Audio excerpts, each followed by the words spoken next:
بەناوی خوای گەورە. حەکیم حەمەدم کاندیدی ژمارە 8 لە لیستی کۆمەڵ بازنەی پارێزگای سلێمانی. بازموونی 15 ساڵ کارکردن لە بەروەراتوون بۆ کێشەکانی هاوڵاتیان و هەرێم، کۆکردنەوەی داتا و لێکۆڵینەوە لە کارنامەی حکوومەت و یاساکانی پەرلەمانی کوردستان لە خزمەتتاندا دەبن. خۆشەویستان، بەڵێنتان پێدەدەم ئەوەی ئەرکی پەرلەمانیە لە یاسادانان، چاودێریکردنی حکوومەت و لێپرسینەوەی، پەسەندکردنی بودجە، پرسیار و بەروەراتوونی مەیدانی بۆ کێشەکانی هاوڵاتیان ئەنجامی بدەین.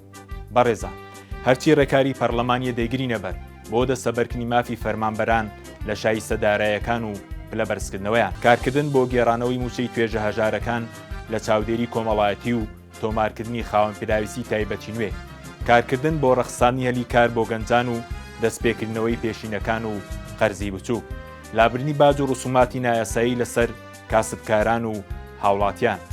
لە یاسای بودجێ هەرێم بۆ ساڵی داهاتوو کار دەکەین بۆ دابینکردنی بودجەی پێویست بۆ پرۆژە تەواو نەکراوەکان لە ناوچە جیاوازەکانی کوردستان و ئاوردانەوە لە گوندەکان و زیادکردنی بودجەی بواری تەندروستی، کارکردن بۆ دابینکردنی مافی زیندانیانی سیاسی. ئازیزان، سوپاسی خوای گەورە دەکەین لە تەمەنی 14 ساڵیەوە لەم ڕابوونە ئیسلامیە کار دەکەین و مایەی شانازیە برایەکمان شەیدی ئەم ڕابوونەیە.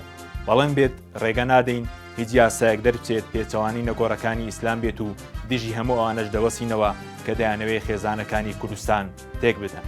لەسەر سندوقی دەنگدان کاندیدی ژمارە 8 لەبیر نەچێت.